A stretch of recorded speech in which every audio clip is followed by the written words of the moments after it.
যখন দেখবেন যে কোনো সেন্টেন্সে কোনো মানে সাবজেক্ট নাই, একটা সেন্টেন্সে সাবজেক্ট না থাকলে তখন আপনার সাবজেক্ট হিসেবে দেয়ার অথবা ইট ব্যবহৃত হবে। যখন কোনো একটা সেন্টেন্সে দেখবেন কোনো স্থানে কোনো কিছু থাকা বা হওয়া বোঝাচ্ছে, সেই ধরনের সেন্টেন্সে দেয়ার হবে সাবজেক্ট। কারণ সেখানে একটা বাড়ি, আমাদের বাসার সামনে একটা মসজিদ, তাদের বাড়ির সামনে দুইটা বিদ্যালয়, এই রকমভাবে এখানে এই 5টা সেন্টেন্সই কিন্তু আপনার বোঝাচ্ছে যে কি কোনো একটা স্থানে কোনো কিছু থাকা বা হওয়া। সো এই সবগুলা সেন্টেন্সে দেয়ার হবে সাবজেক্ট। কিন্তু দেয়ার দিলে তো আমার সেন্টেন্স হয়ে যাবে না, দেয়ারের পরে আমার মেইন যেই সেন্টেন্সের অংশ যে ভার্ব, সেই ভার্বটা ইউজ করতে হবে। তো মনে রাখতে হবে যে দেয়ারের পরে প্রেজেন্ট টেন্সে আমার ভার্ব হিসেবে ব্যবহৃত হবে আর এবং ইজ, আর পাস্ট টেন্সে ব্যবহৃত হবে ওয়াজ অথবা ওয়ার। প্রেজেন্ট টেন্সে যখন আপনার মানে একটা সেন্টেন্স দেখে আপনি বুঝলেন যে এখানে একটা জিনিসের কথা বলতেছে, সেখানে হবে ইজ। মানে আমার যখন সিঙ্গুলার হবে তখন হবে ইজ, আর যখন প্লুরাল হবে সেই ক্ষেত্রে হবে আর। পাস্ট টেন্সেও সেম, সিঙ্গুলারের ক্ষেত্রে হবে ওয়াজ, আর যদি কোনো সেন্টেন্সে প্লুরাল কিছু থাকে সেখানে হবে ওয়ার। দেখেন এখানে যে সেখানে একটা বাড়ি, এই কথাটা বর্তমানের এর একটা উদাহরণ এবং সিঙ্গুলার কিছু মানে বোঝাচ্ছে যে সেখানে একটা বাড়ি। সো এই সেন্টেন্সটাকে আপনি ট্রান্সলেট করতে হবে, সাবজেক্ট হবে দেয়ার, আর যেহেতু প্রেজেন্ট টেন্স ইজ দিতে হবে, যেহেতু একটা বাড়ি, দেয়ার ইজ আ হাউস, সেখানে একটা বাড়ি, দেয়ার ইজ আ হাউস।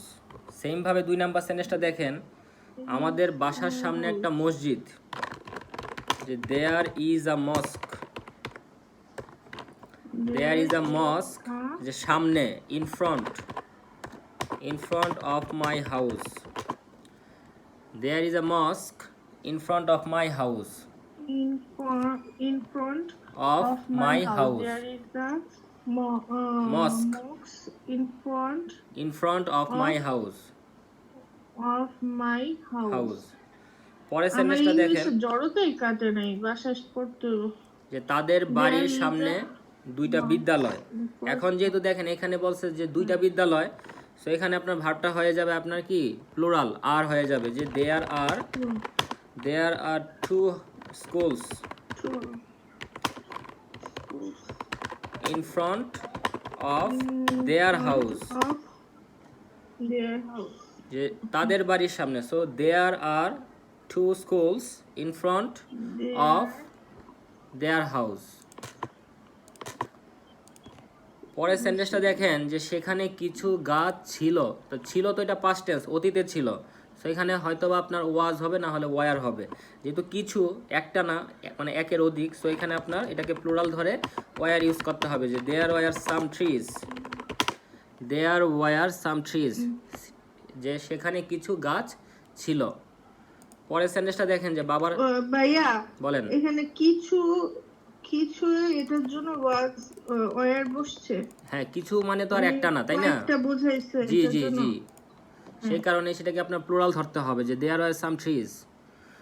বাবার সামনে একটা লোক ছিল, যেহেতু একটা লোক ছিল, এটাকে এই যে মানে ছিল অতীত, দেয়ার ওয়াজ আ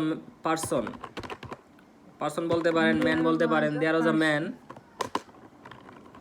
এখানে আমরা বলতে পারি যে বিফোর ফাদার বলা যায়, অথবা আপনি এখানে বিফোরের পরিবর্তে ইন ফ্রন্ট অফ বলতে পারেন, যে বাবার সামনে।